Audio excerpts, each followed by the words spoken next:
Okay, so I think most of the conversations are starting to wrap up. And so I'm going to take the opportunity to bring this back to plenary. Essentially, we're going to come around to all the tables. And if you could try keep it to like a 2-minute summary, that would be really great. Then that'll allow us to still get everybody out and on the road at 4:30. So we'll go around. If you could just introduce what theme it was and try keep it to about 2 minutes. Maybe just tell us a bit about why, what's the motivation behind this theme, and what your next step is. So you don't have to read out the whole sheet. Just give us some of the snapshots, please. Table 1. Shane's not ready. He looked at me very angry, actually. So, okay. Table 4. All right, so our question was about the integration of First Nations perspectives and their interests in the research program. So first of all, well, we talked about to integrate First Nations perspectives, BERA, we first need to engage with interested First Nations representatives. We don't currently have any First Nations representatives here, which is our loss, really, because we need to understand their interests and how they use the land in order to properly restore and make sure that our activities are not conflicting with their use of the land. So once we understand their interests and their perspectives, we need to be open to adding to or changing our project objectives to include First Nation human use of seismic lines and also the variables that they're interested in. So we were talking about examples like First Nation use of transportation along seismic lines. So if they're using certain seismic lines year after year for hunting or for travel or transportation, then those are not lines that we should be focusing on for restoration since they will be continually disturbed every year. And we also talked about First Nation interests in foraging species like ericaceous shrubs, blueberries, cranberries, other native plants, and about how potentially inverted mounding could be covering up blueberries that were used as a source of food for First Nations communities. Yep, so our steps would be invite representatives to join BERA for real engagement, then incorporate their interests and perspectives in our ongoing projects, and then use that to plan restoration, like actual industry restoration, and target that towards areas that we're both concerned about. Wonderful. Thank you so much. Let's go to table 5. So the theme of table 5 is how will climate impact, I'm assuming climate change impact study findings, and are conclusions resilient or robust in the face of a changing climate? So the importance of this theme is that the whole reason for our research is to restore human footprint to something like what existed in the past. Climate change, by causing a transition of boreal forest to parkland or grassland or even deciduous forest, could either make all of our efforts for naught, or it could require us to rethink the trajectory that we're trying to go to. Instead of trying to return to a past state, maybe we would try to approximate the state of forests that are currently growing up or growing up in the near future. Ways that we need to make key advances, it really depends on the particular variable of interest. For example, if we're looking at plants along seismic lines, we need to figure out what variables are currently limiting regeneration of those, and how those variables like temperature or moisture are expected to change with climate change. If it's something like birds or other wildlife that like a particular forest type, then we need to consider a wider variety of gradients and disturbances that might cause changes or even set back succession in those forest types of interest. So we need more a wider variety of elevational, latitudinal, topographic, and hydrological gradients. And in my case, I think that means including looking more at how beavers as a disturbance affect habitat for species, because beavers might be one way that we future-proof forests against warming climate. The first step is basically to incorporate more climate variables or variables that are influenced by climate in all of our models. And other things to consider would be planting new tree species or genotypes within experiments and seeing how boreal forest variables of interest respond, how they differ around these new genotypes or tree species. And then looking at more future land use and climate change simulations.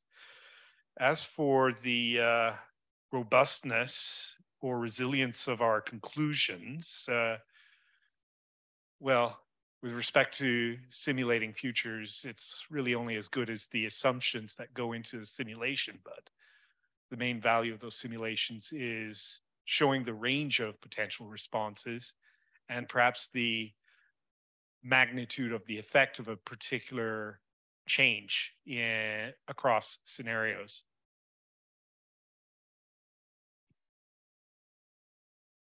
Thank you very much, Lionel. We will go to table 6. And we can just focus on motivation and the first thing. Okay, so to why is this theme important? We decided it was important for getting to the overall objective, which is more caribou or otherwise landscapes that can support caribou, which can, in theory, support other groups of communities that historically existed. Next steps we thought of were prioritizing actions with the best chance of success and disseminating that information better, creating data sharing to get the information out there. And the main thing was that we need to do this with a sense of urgency. A plan put into action is often better than a perfect plan. So in general, we know things that we can do to help. We just need to get the will and the capacity to do it.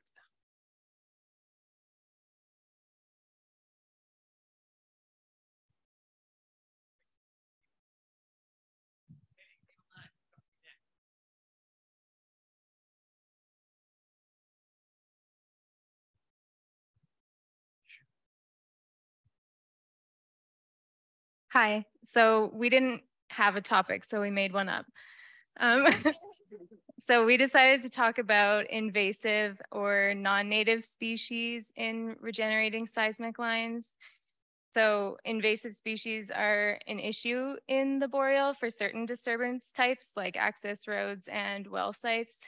So we sort of wondered whether they are an issue in regenerating seismic lines, because if they are, then that might affect regenerating tree success, as well as functional traits of the ecosystem like nutrient cycling or browse for certain ungulate species.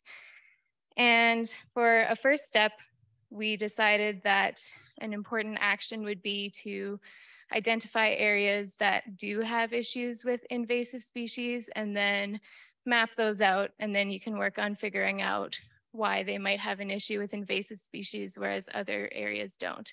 So maybe it could be because of off-highway vehicle use in those seismic lines, for example. Yeah, that's it.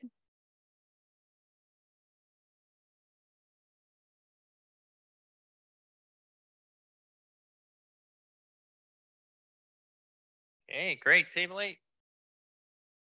So our question was, how can we enhance a peatland's ability to sequester more carbon through restoration?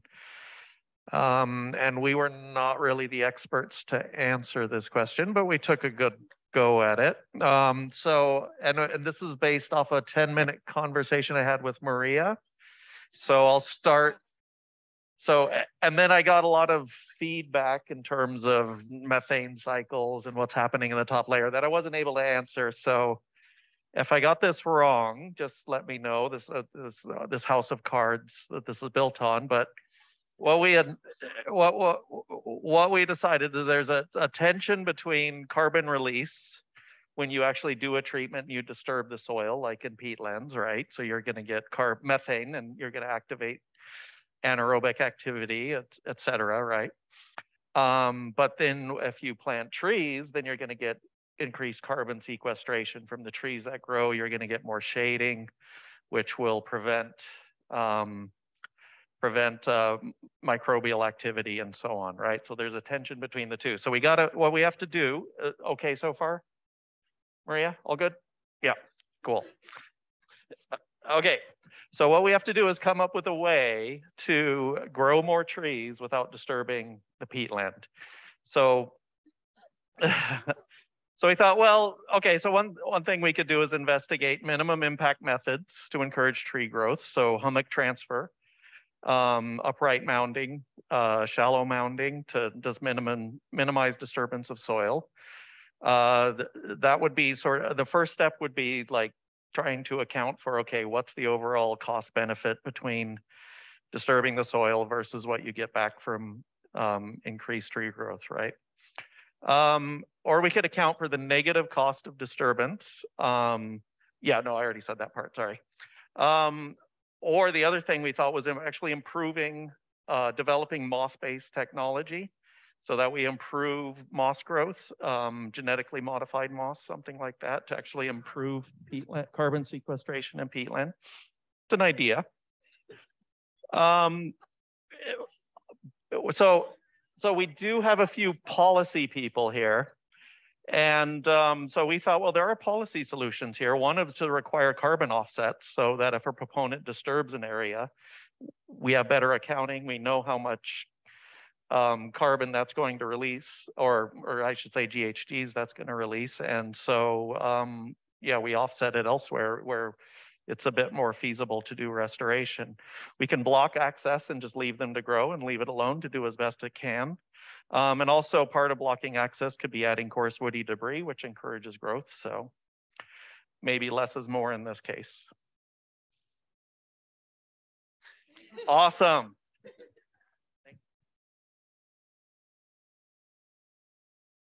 I got the thumbs up, Matthew. Yeah, I saw the thumbs up. I mean, kudos to Maria and her teaching skills to like teach that in 10 minutes and then the students applying it the day of. Okay, table 7. So we were asked to look at the theme of how impactful are seismic lines on water movements, and are those impacts similar or different to roads? So why this theme is important, generally we came to the conclusion that it's important to understand the hydrology and connection of timing and flows, to understand overall response to change regardless of land cover characterization.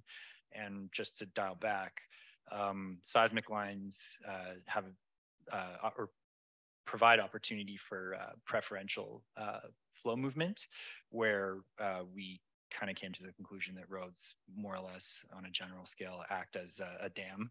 And then beyond that, I would say pretty much everything we heard here today would showcase that seismic lines do have a pretty big impact on water movement overall.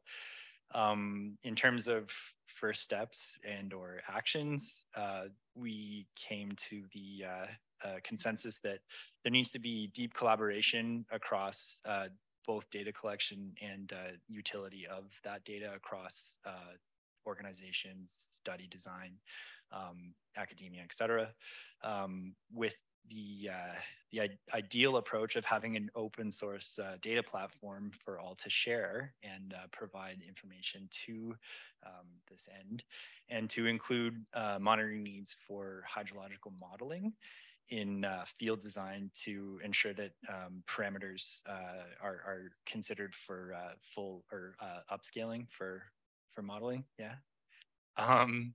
And our 2-sentence summary was that essentially we feel that single study scaling may not adequately address the importance of how seismic lines in particular impact water movement, and that a regional understanding would provide further quality and information to showcasing how seismic lines are impacting water movement. Did I do 2 minutes or less?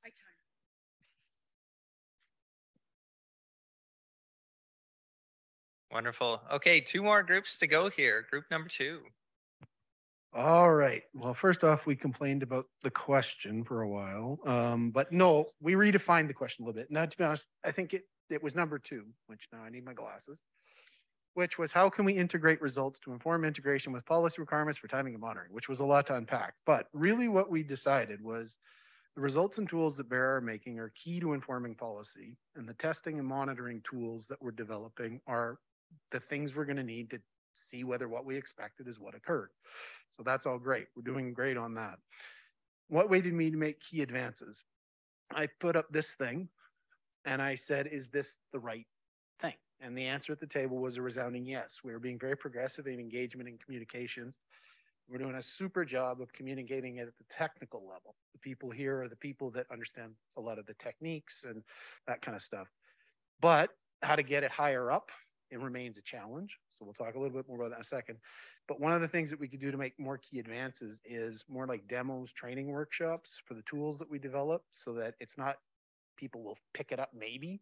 It's actively engaging with people to use tools like the Forest Line Mapper, Wild Track, some of the modeling tools for wildlife or plants, and actually show people, here's how you use them to make some better decisions. And I think the first step action in terms of being able to get that, maybe some workshops, but also wider distribution of these kind of materials at levels beyond the technical, right? Try to get these in the hands of a minister, try to get these in the hands of a decision maker. So I think the basic take home was we're on the right track with the potential for much greater influence if we push it a little harder.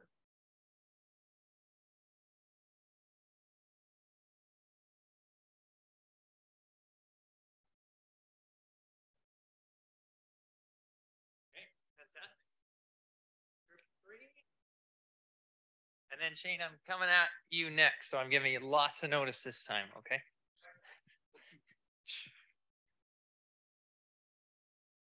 All right, so we tried to talk about equipment innovations, and we were going around kind of talking about how it's, yeah, there's just such a large scale problem, but there are kind of 2 facets to it. There's the treatment equipment, but also we need to scale back a bit and talk about the equipment that's used to create and re-clear these seismic lines.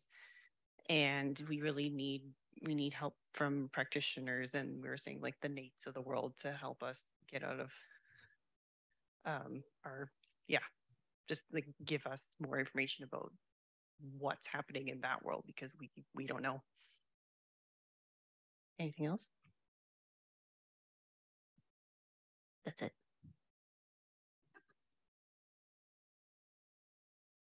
Thank you.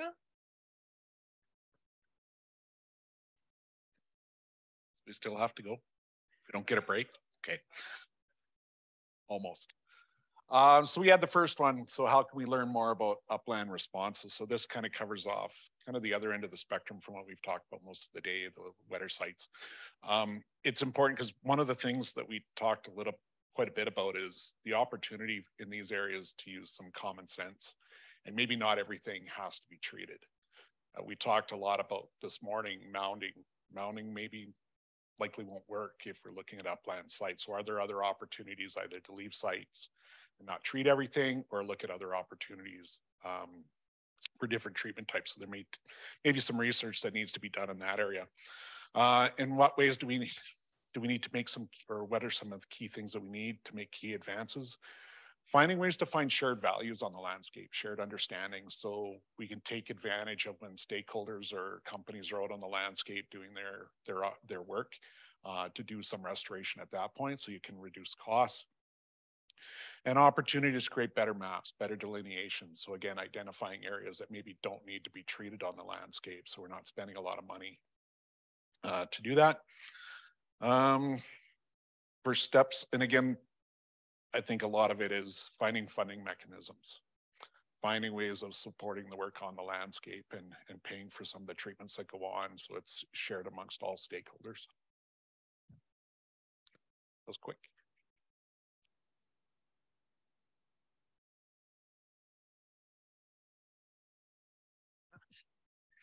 Okay, great.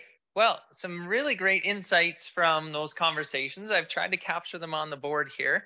You likely can't read it. I know that my printing's terrible. Thank you. I'm teaching my kids to be far better in the next generation. So we do have some really great insights here.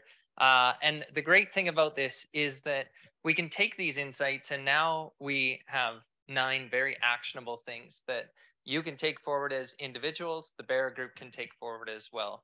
And I think that's one of the themes that we really wanted to emphasize is just thinking about ways that we can move this information into action.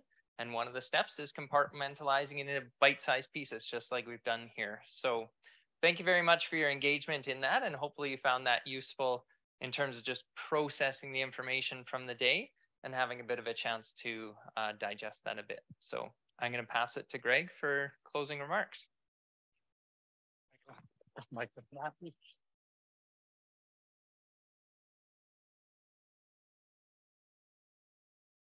Okay, which slideshow have I got up here?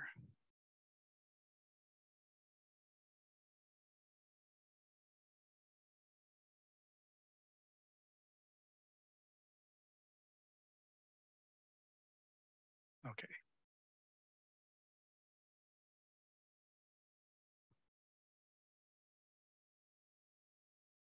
Okay. Yeah. Well, I know that everyone is tired and I'm the last person standing between you and going home. So I'll be brief. But it's been a great day.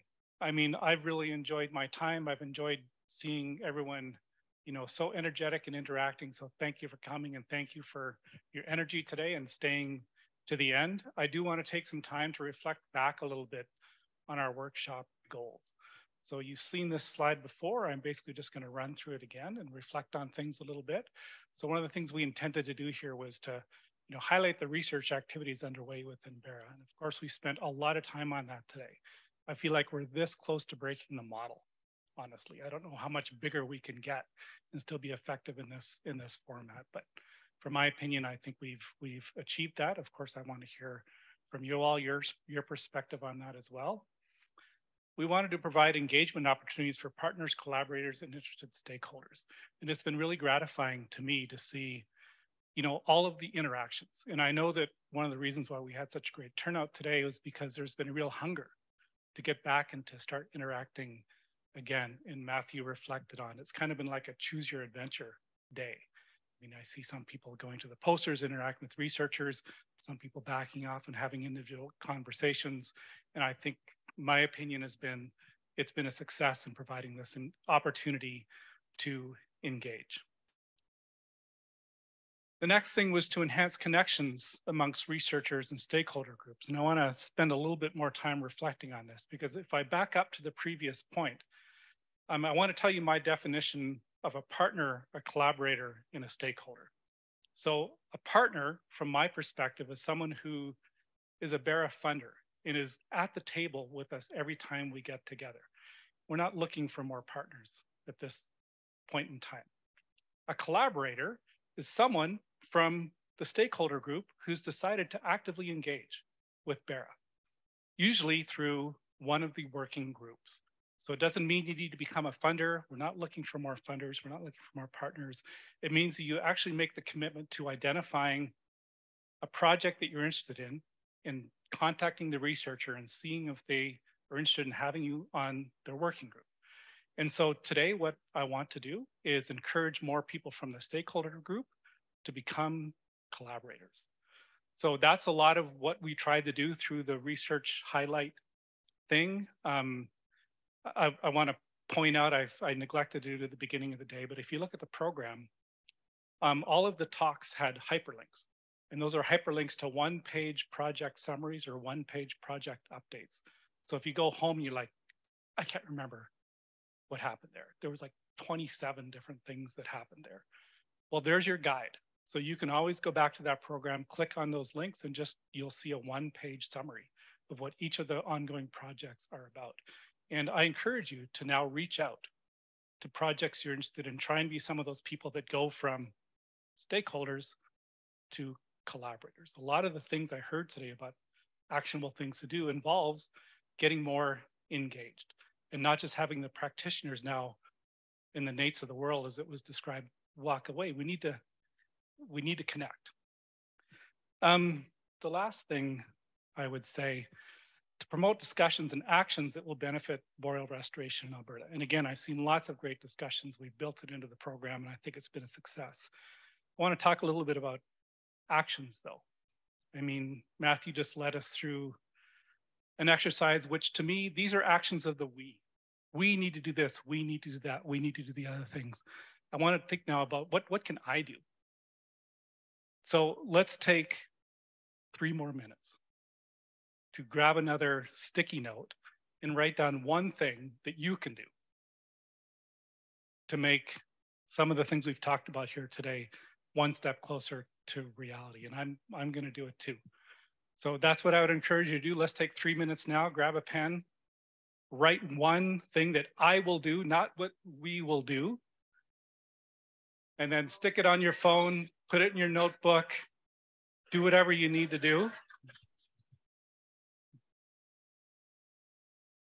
Okay, let's cut it off here. So now what I'm gonna encourage you to do is stick that on your phone or in your notebook and then pull it out on Monday. Okay, we're gonna have a weekend now. You can go commiserate on the Netherlands loss of the, which we're all doing. I see Robert has lost his scarf. But on Monday morning, let's pull this action out.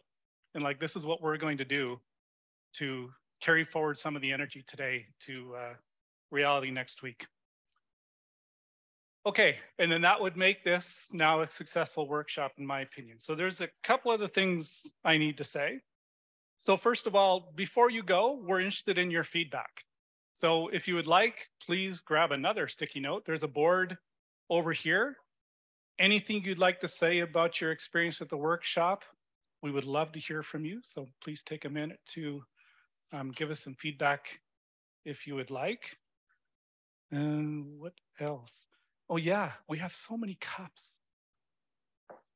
We still have a pile of these things. So please, on your way out, if you would like, please grab a couple, distribute them amongst your network. Have yourself a BERA cup of coffee next week. Oh yeah, now I'm gonna turn it over to Julia. She's gonna try and get rid of all of our, oh no. Now we're gonna do the talk show finish. We're gonna draw for these beautiful poinsettias. We've had an amazing group of volunteers and staff this time around. Honestly, I mean, we couldn't have done it in this scale without all their dedication for the last few weeks. So first of all, I'd like to thank them. And if you could help me thank them.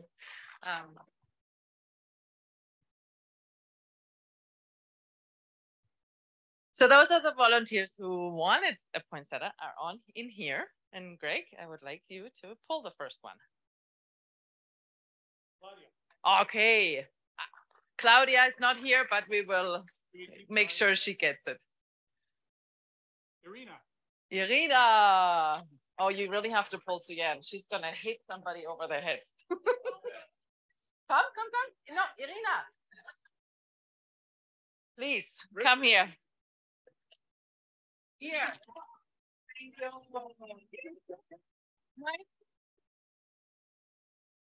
Thank you. And this is for Claudia. So we need 2 more. Richard is number 3. Are you here, Richard?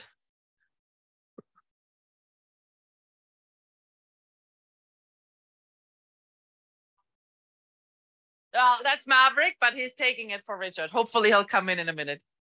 And the last? And Suyan. It was very, very important. Here, yes, yes, please.